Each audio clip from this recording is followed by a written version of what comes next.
En fait, ce genre de situation me fait peur et cette personne-là, ça me fait chier pour elle. C'est vrai qu'on pense plus à travailler les épaules que la cheville. On fait pas souvent des extensions, des choses comme ça, alors que l'épaule, on la travaille, on la respecte beaucoup plus que la cheville.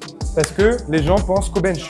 Je pense qu'au bench, je pense à l'élévation latérale et tout. Pourtant, le muscle le plus puissant du corps, c'est quoi? C'est le fessier. C'est le fessier. Et c'est celui qui te stabilise tout ton corps. On a des fessiers surdéveloppés parce qu'on est bipède. Je voulais parler d'un truc. J'espère que tu prends des bonnes critiques, toi. Bien sûr, je prends des bonnes critiques. Ok. Moi, par exemple, quand je regardais tes vidéos, je te trouvais très nonchalant. C'est-à-dire en mode, t'es très neutre, t'es pas très expressif. Mais c'est ton personnage. Mais en vrai, c'est juste que tu réagis quand il faut réagir. Tu réagis pas au hasard. Par exemple, moi, je suis quelqu'un qui est très bon public. Ouais. C'est-à-dire que c'est pas que très bon public en mode quand tu fais une blague, je rigole. C'est surtout, je rigole. C'est pas que je suis difficile, mais je démarre pas vite, quoi. C'est ça que je veux dire. Ouais, Je mais suis pas quelqu'un de super réactif sur les trucs sociaux comme ça, justement. ouais, je vois. Ah, mais ça peut pas- être un inconvénient parfois. Les gens Non, peuvent- pas forcément. Je trouve que ça peut être plus pour le monde du travail. Ça peut être même un plus parce qu'au moins tu es déjà dans un monde sérieux. Je pense que je galérerais à switcher en mode sérieux, en mode pro. Moi, je suis très en mode allez copain.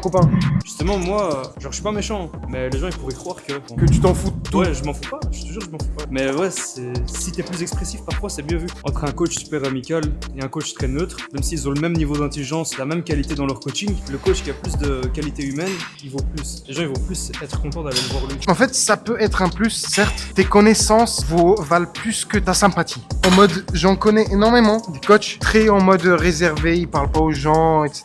Quand personne te connaît, personne connaît ta légitimité, personne sait ce que tu vaux. Le coach qui est une institution dans sa salle, tout le monde sait qu'il est super compétent, qu'il est super fort, qu'il est très intelligent, même s'il n'a pas des qualités utiles pour se vendre, genre qu'il est pas bon en marketing on va dire, Ouais. on s'en fiche. Mais quand t'es tout début, que personne te connaît, personne sait ce que tu vaux. Le type qui parle pas beaucoup, parfois il aurait l'air juste plus bête en fait. En fait, ce genre de situation me fait peur et cette personne-là, ça me fait chier pour elle. En mode, cette personne, elle a tellement de connaissances, elle sait coacher, elle sait, quand tu la connais bien, elle sait parler aux gens, mais elle est timide de base. Donc c'est un inconvénient pour elle. Pourtant, en vrai, là, je vois où ce que tu vas aller. Je vois où ce que tu vas aller.